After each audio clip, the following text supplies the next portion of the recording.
High student, টাইল science by Shubhankar চ্যানেলে তোমাদের স্বাগত। আমি শুভঙ্কর মণ্ডল। শুরু করছি ক্লাস 11 সেমিস্টার 2 প্রাইমার 10 প্রশ্নবিদ্যা যে সায়েন্টিফিক সাজেশনস রয়েছে, তো সেখান থেকে থার্মোডাইনামিক্স চ্যাপ্টার অর্থাৎ তাপগতিবিদ্যার টপিক নম্বর 4। এর আগে তাপগতিবিদ্যার টপিক 3 পর্যন্ত এবং অন্যান্য তোমাদের চ্যাপ্টার যে চ্যাপ্টারগুলো রয়েছে সেকেন্ড সামেটিভে তার সলিউশন অলরেডি ভিডিওগুলো প্লেলিস্টে আপলোড করা রয়েছে, ইউটিউব চ্যানেলে আপলোড রয়েছে। যারা দেখোনি অবশ্যই প্লেলিস্ট থেকে ভিডিওগুলো দেখে নেবে এবং ভালো লাগলে তোমরা তোমাদের বন্ধুদের মধ্যে অবশ্যই ভিডিওগুলো বেশি বেশি করে শেয়ার করে দেবে। দেখো 1 নম্বর প্রশ্ন। 1 নম্বর বলছে এন্ট্রপির সংজ্ঞা দাও। এন্ট্রপি কাকে বলে? এন্ট্রপি হলো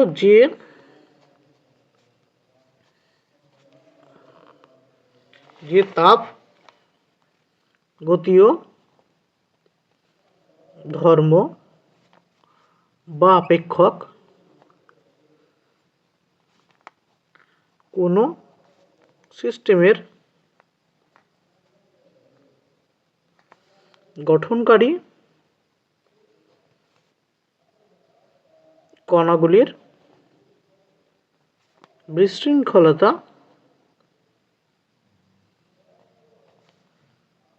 তার মাত্রা পরিমাপ করে তাকে এন্ট্রপি বলে। এন্ট্রপি কাগজ পাওয়া গেল। 2 নম্বর কি বলেছে? এন্ট্রপির এসআই একক লেখো। এন্ট্রপির, এটা 1-এর 2, এন্ট্রপির এসআই একক হলো জুল পার কেলভিন। অনুরূপ প্রশ্নে সেম, এটা এন্ট্রপির একক হবে। কোশ্চেন নম্বর 2 এ দেখো কি বলছে? প্রমাণ বায়ুমণ্ডলের চাপ ও উষ্ণতায় বরফের গলনের লিনতাপ দেওয়া আছে 6 কিলোজুল পার মোল। বরফের গলনের এন্ট্রপির পরিবর্তন কত হবে? আমরা কি জানি ডেল এস সমান কত? ডেল এইচ বাই টি। এখানে ডেল এইচ এর মান কত দেওয়া আছে? ডেল এইচ এর মান দেওয়া আছে 6 কিলোজুল, মানে 6 ইন্টু 1000 করে লিখবো আমরা, জুল মোল ইনভার্স বাই কত?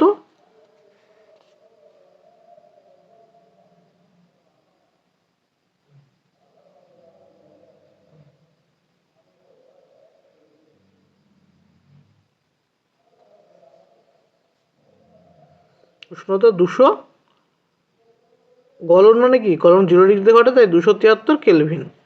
এখান থেকে ভাগ করলে কত উত্তর হবে? আমাদের উত্তর হবে 21.97 joule kelvin inverse mole inverse. এটা আমাদের উত্তর। নেক্সট কোশ্চেন নম্বর, এর অনুরূপে দেখো একটা কোশ্চেন রয়েছে। অনুরূপে কি বলেছে? অনুরূপ কোশ্চেনে বলেছে যে 0 ডিগ্রি সেন্টিগ্রেড উষ্ণতায় বরফ গলনের লিনতাপ দেওয়া আছে কত? বরফ গলনের লিনতাপের মান দেওয়া আছে 2861.3 joule mole inverse. 0 degree centigrade উষ্ণতায় প্রক্রিয়ায় মোলার এন্ট্রপির পরিবর্তন গণনা করো। তো মোলার এন্ট্রপির পরিবর্তন ডেল্টা এস সমান কত আসবে? Delta H by T. Delta S এর মান কত দেওয়া আছে এখানে? 2861.3 জুল মোল ইনভার্স বাই কত হবে? এটা বরফ গলনের বিক্রিয়া, গলন মানে কত থেকে আসে? 273 কেলভিন উষ্ণতায় গলন ঘটে, থেকে ভাগ করলে এর মান কত আসবে?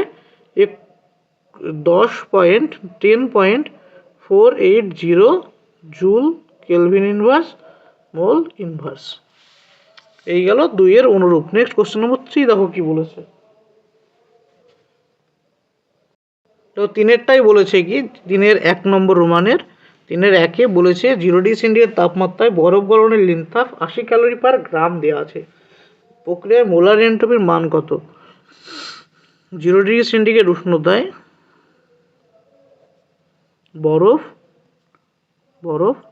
গলনের লিনতাপ কত দেওয়া আছে? 80 ক্যালোরি পার গ্রাম। তো এটা মোলার কত হবে? তবে এটা গ্রামে আছে, তবে মোলার এন্ট্রপির মোলার লিনতাপ কত আসবে? লিনতাপ 80 ইন্টু 18 ক্যালোরি পার মোল। অতএব এন্ট্রপির পরিবর্তন কত হবে? মোলার এন্ট্রপির পরিবর্তন মোলার এনট্রপির পরিবর্তন সমান 18 × 80 কততে কত, এটাও সেই 0 ডিগ্রি মানে 273 কেলভিন।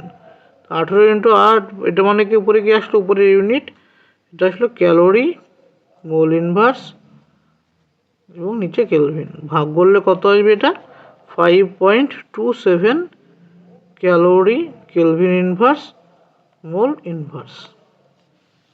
এই গেল 3-এর 1। 3-এর 2-এ কি বলেছে, একটা বিক্রিয়া দেওয়া দিয়েছে, বলছে এর ডেল্টা H0 এর চিহ্ন কি হবে।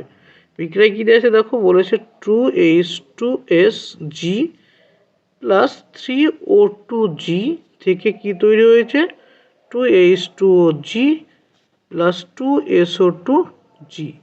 এই বিক্রিয়া ডেল্টা NG এর ভ্যালু কত আসবে না 2 যোগ 2 বিয়োগ কত, 2 যোগ 3 -1 আসলো। অতএব ডেল্টা H0 এর চিহ্ন কি হবে, এর চিহ্ন হবে নেগেটিভ। তারপরে 4 নম্বর প্রশ্ন দেখো। 4 নম্বর প্রশ্ন কি বলেছে, গ্রিভস মুক্ত শক্তি বলতে কি বোঝো। 2-এরটা বলেছে তাপগতিবিদ্যার 3য় সূত্রটি লেখো। তো গিভস মুক্ত শক্তি কাকে বলে, মুক্ত শক্তি কাকে বলে, গিভস মুক্ত শক্তির সংজ্ঞা জানতে চেয়েছে। তো গিভস মুক্ত শক্তি এর সংজ্ঞা কি হবে, এর সংজ্ঞা হচ্ছে গিভস মুক্ত শক্তি হলো একটি তাপগতীয় অবস্থার আপেক্ষক স্থির চাপ ও উষ্ণতায় সংঘটিত কোনো স্বতঃস্ফূর্ততা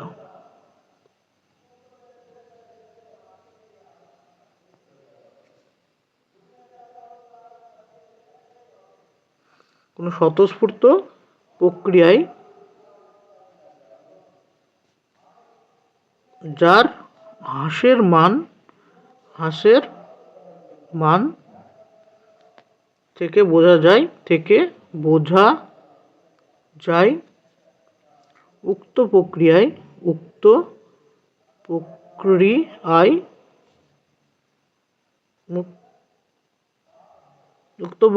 সিস্টেম তার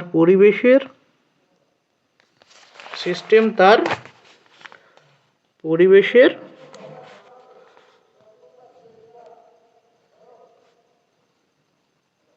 উপর সর্বোচ্চ কি পরিমাণ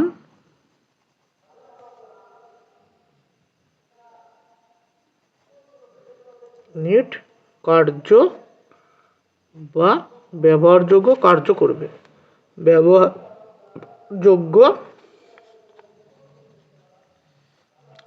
করবে, নেক্সট কোশ্চেন হচ্ছে 4-এর 2। বলছে তাপগতিবিদ্যার 3য় সূত্রটি লেখো। তাপগতিবিদ্যার 3য় সূত্রটি কি না, 0 কেলভিন উষ্ণতায় কোনো একটি নিখুঁত তাপগতিবিদ্যার 3য় সূত্র, তাপগতিবিদ্যার 3য় সূত্র। তাপগতির 3য় সূত্র কি হবে, 0 কে উষ্ণতায় বিশুদ্ধ ও নিখুঁত কেলাসিত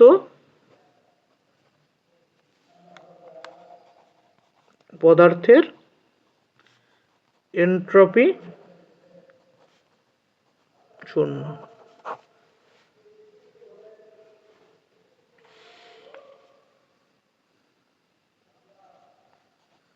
নেক্সট 5 নম্বর কোশ্চেন বলছে কোনো বিক্রিয়ায় স্বতঃস্ফূর্ততা হবে কি না তা নির্ধারণের জন্য সাধারণ যে তাপগতীয় সম্পর্ক ব্যবহার করা হয় তা লেখো।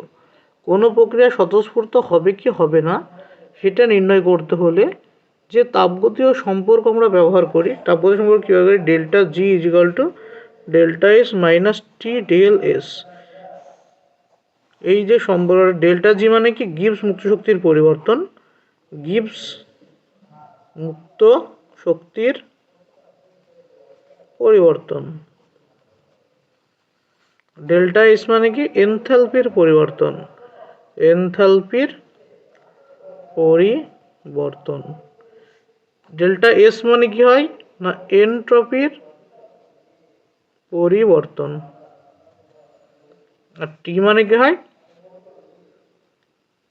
উক্ত পরম উষ্ণতা। এই গেল আমাদের তাপগতীয় কোনো বিদ্যুৎ স্বতঃস্ফূর্ত হবে কিনা তা নির্ধারণের তাপগতীয় সম্পর্কের সমীকরণ। অনুরূপ প্রশ্নে কি বলেছে, কোনো প্রক্রিয়ায় স্বতঃস্ফূর্তর শর্তগুলি লেখো। স্বতঃস্ফূর্তের শর্ত অনুরূপে কি বলেছে দেখো, অনুরূপ প্রশ্নে বলেছে স্বতঃস্ফূর্ততা শর্ত।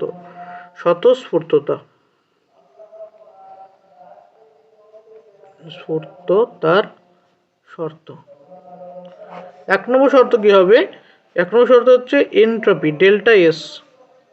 ডেল্টা এস মানে কি, এনট্রপির পরিবর্তন, এনট্রপির পরিবর্তন। কোনো সিস্টেমে যদি এনট্রপির পরিবর্তন কি হয়, এনট্রপির পরিবর্তন পজিটিভ হয়, কোনো সিস্টেমের এনট্রপির পরিবর্তন যদি পজিটিভ হয় তো সেই সিস্টেমটা কি হবে, স্বতঃস্ফূর্ত হবে। 2 নম্বর কি হবে স্বতঃস্ফূর্ততার শর্ত না, কোনো সিস্টেমে যদি ডেল্টা এস কি হয়, ডেল্টা এস নেগেটিভ হয় তবে সেটি কি হবে, স্বতঃস্ফূর্ত হবে। এবং কোনো সিস্টেমে যদি ডেল্টা জি যদি কি হয়, ডেল্টা জি যদি নেগেটিভ হয় তবে সিস্টেমটি স্বতঃস্ফূর্ত। পরীক্ষায় যদি আসে এত ছোট লিখলে হবে না, এগুলো একটু ব্যাখ্যা করতে হবে। Delta S positive, delta S negative এবং ডেল্টা জি নেগেটিভ হলে কোনো সিস্টেম স্বতঃস্ফূর্ত হবে, সেগুলো একটু ব্যাখ্যা করে লিখতে হবে। নেক্সট 6 নম্বর কোশ্চেনে কি দেখে দেখো, নির্দিষ্ট চাপ ও 288 কেলভিন উষ্ণতায় বিক্রিয়াটির স্বতঃস্ফূর্ততা বিচার করো। একটা বিক্রিয়া দিয়ে আছে, বিক্রিয়ার স্বতঃস্ফূর্ততা বের করতে হবে। এখানে বিক্রিয়া কি প্রদত্ত বিক্রিয়া ডেল্টা এস সমান দেওয়া আছে কত, ডেল্টা এস দেওয়া আছে 29.3 কিলোজুল মোল ইনভার্স। আর কি দেওয়া আছে, ডেল্টা এস দেওয়া আছে 104.1 joule kelvin inverse mole inverse. এটাকে যদি কিলোজুলে নিয়ে যায়, হাজার দিয়ে ভাগ করলে কত হবে না, 104.1 ইন্টু 10⁻³ কিলোজুল মোল ইনভার্স। এই বিক্রিয়ায় স্বতঃস্ফূর্ত হবে না, আমরা ডেল্টা জি এর সমীকরণ থেকে বলতে পারবো ডেল্টা জি সমান কত, delta T H minus T del S. Delta H এর মান দেওয়া আছে 29.3 মাইনাস টি কত 298 কেলভিন, ডেল্টা এস এর মান কত, ডেল্টা এস এর মান 104.1 ইন্টু 10⁻³ এবার এই যে এর মানটা যদি নেগেটিভ আসে তবে কি হবে, এটি বিক্রিয়াটি স্বতঃস্ফূর্ত হবে। ওইদিকে কত আসছে 298 ইন্টু 104.1 কোন করলে ভাগ করতে হবে 1000 দিয়ে, কত হচ্ছে 31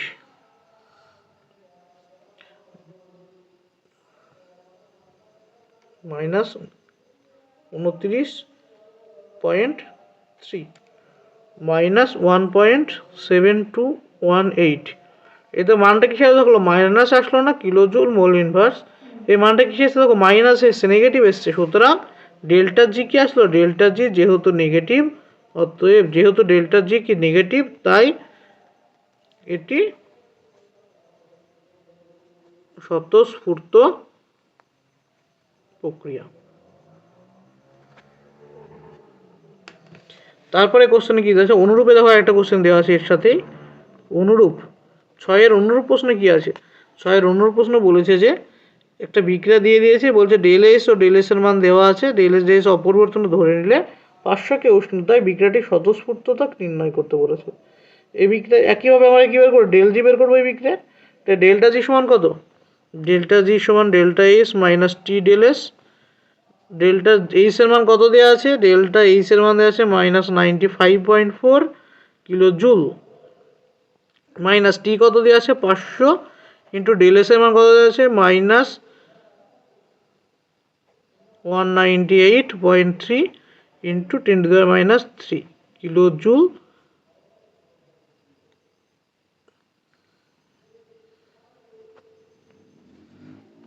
এই মানটা কি দেখতে পজিটিভ না নেগেটিভ আসবে? এই মানটা কি দেখতে আমাকে পজিটিভ না নেগেটিভ আসছে? এটা কত অ্যাকচুয়ালি আসছে -95 -95.4। এটা মাইনাস মাইনাস প্লাস হবে, 500কে এতে ভাগ করলে হাফ, এটাকে হাফ করলে কত হচ্ছে 198.3 ডিভাইডেড বাই 2 99.15 মাইনাস কত 95.4 আসলে কত আসছে 3.75 কিলো জুল।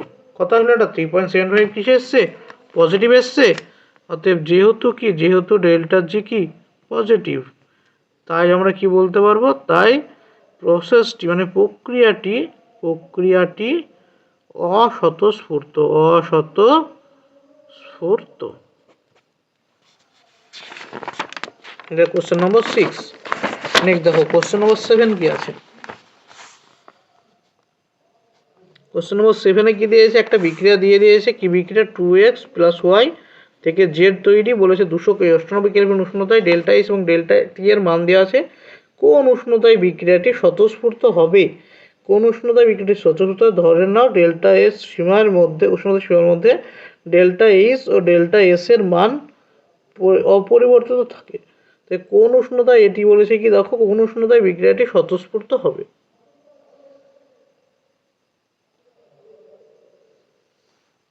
কি কি দেওয়া আছে, ডেল্টা এইচ সমান দেওয়া আছে 300 কিলো জুল মোল ইনভার্স, আর ডেল্টা এস কত দেওয়া আছে 0.2 kilo joule mole inverse kelvin inverse.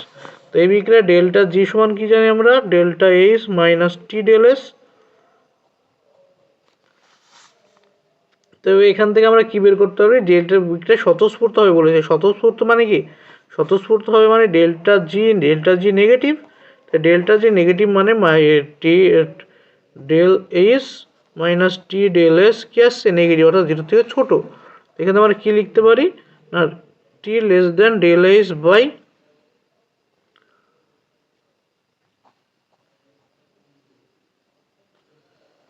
Del S.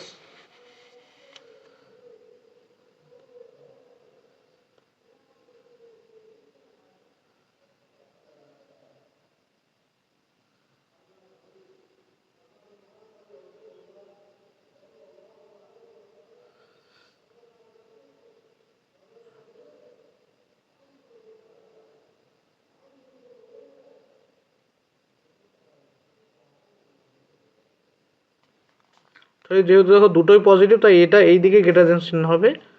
তাই কি আসলো, টি গ্রেটার দেন ডেল এইচ এর মান কত দেয় 300, এটা মানে 0.2 ভাগ করলে কত হবে 1500 না, হ্যাঁ 1500। তো টি গ্রেটার দেন 1500 কেলভিন। অর্থাৎ কোন উষ্ণতায় বিক্রিয়াটি স্বতঃস্ফূর্ত হবে, যখন এই সূত্র মেনে চলবে, অর্থাৎ 1500 কেলভিন উষ্ণতার উপরে বিক্রিয়াটি স্বতঃস্ফূর্ত হবে। অনুরূপ প্রশ্ন কি আছে দেখো, অনুরূপ বলছে নির্দিষ্ট উষ্ণতার নির্দিষ্ট বিক্রিয়ার ক্ষেত্রে ডেল্টা এইচ ও ডেল্টা এস এর মান যথাক্রমে -400 কিলোজুল পার মোল এবং মাইনাস, এবার দেখো দুটোই কি আছে নেগেটিভ আছে। এখানে ডেল্টা এইচও কি আছে, ডেল্টা এইচও নেগেটিভ, ডেল্টা এসও নেগেটিভ। তা দুটো যদি নেগেটিভ হয় তার টি এর সাথে সম্পর্ক কি আসে, T greater than del H less than del H by del S, এটা হচ্ছে সম্পর্ক। এবার এখানে মানগুলো পুট করো, সদস্য নির্ণয় সূত্র টি এর সাথে উষ্ণ সম্পর্কটা টি লেস দেন ডেল্টা এস এর মান কত দেওয়া, ডেল্টা এস সাথে অনুরূপ -400 বাই কত হবে এটা 20। তো ভাগ করলে কত আসছে 20 কেলভিন, অর্থাৎ T less than 20 kelvin, less than 20। যদি দুটোই নেগেটিভে থাকে তখনও কি বলে, দুটোই নেগেটিভ থাকলে সম্পর্ক হচ্ছে এটা, আর দুটোই পজিটিভ থাকলে সম্পর্ক হচ্ছে এটা। 7 নম্বর অনুরূপ গেল, 7-এর অনুরূপের এটা 1। অনুরূপের 2-এ দেখো কি বলেছে, বলছে কত তাপমাত্রার ঊর্ধ্বে একটা বিক্রিয়া দেওয়া আছে, এটি স্বতঃস্ফূর্ত হবে। দেখো এই বিক্রিয়া ডেল্টা এইচ এর মান কত দেওয়া আছে, পজিটিভ দেওয়া আছে, ডেল্টা এস এর মানও পজিটিভ দেওয়া আছে। তাই এই বিক্রিয়া কি হবে, টি সমীকরণ কি হবে, T greater than delta H by delta S, এটা হচ্ছে সম্পর্ক। যদি দুটোই কি থাকে পজিটিভে থাকে তখন কি হয় T greater than delta S by delta S হয়, আর দুটোই নেগেটিভে থাকলে টি লেস দেন হয় delta S by delta S. তো এখান থেকে আমরা বের করো T greater than delta S এর মান কত দেওয়া আছে, ডেল্টা এস এর মান দেওয়া আছে 144.6 কিলো জুল, আর ডেল্টা এস এর মান কত দেওয়া আছে 0.116 কিলো জুল পার মোল। এর কাটাকাটি করলে টি গ্রেটার দেন কত হবে, এটা 1246.55 কেলভিন। এটা হচ্ছে আমাদের অ্যান্সার। এই গেল কোশ্চেন নম্বর অনুরূপ 7 নম্বর দাগের কোশ্চেন। নেক্সট কোশ্চেন নম্বর 8। 8 নম্বর প্রশ্নে কি দিয়েছে দেখো। 8 নম্বর প্রশ্ন বলছে এমন একটি প্রক্রিয়ায় মুক্ত শক্তির পরিবর্তনের সাপেক্ষে পরাবর্ততা ও অপরাবর্ততা শর্ত বিবৃতি করো। কোনো একটি প্রক্রিয়ায় মুক্ত শক্তি পরিবর্তনের সাপেক্ষে পরাবর্ততা ও অপরাবর্ততার শর্ত বিবৃত করো। পরবর্ত প্রক্রিয়ায়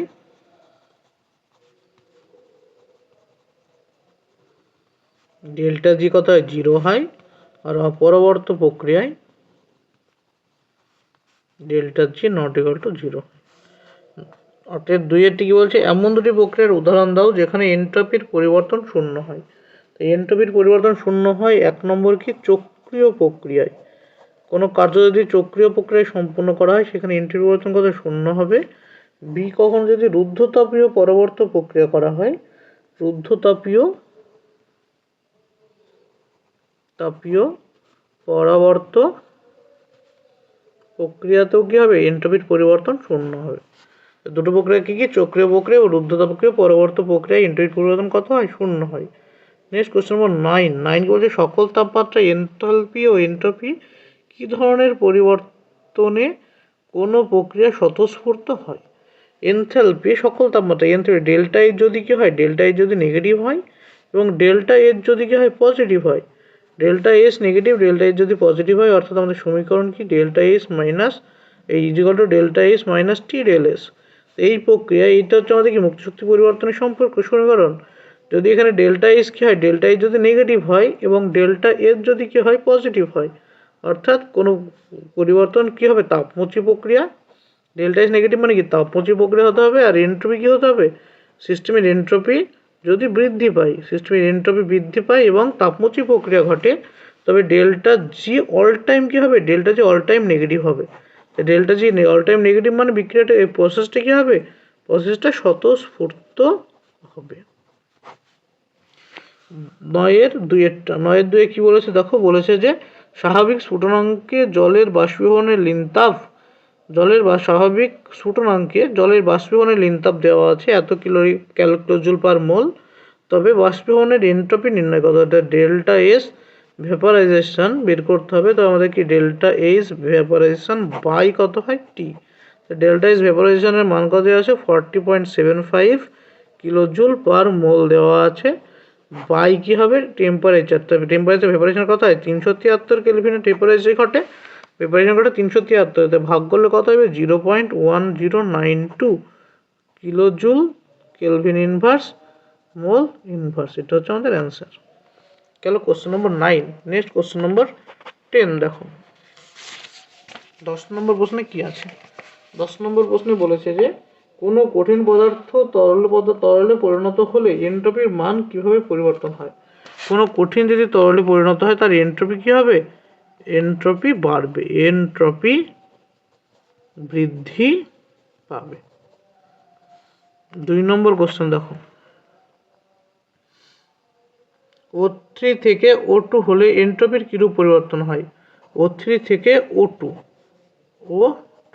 তার মানে এটা 2 থেকে 3, তো কি এন্ট্রপি কি হচ্ছে এন্ট্রপি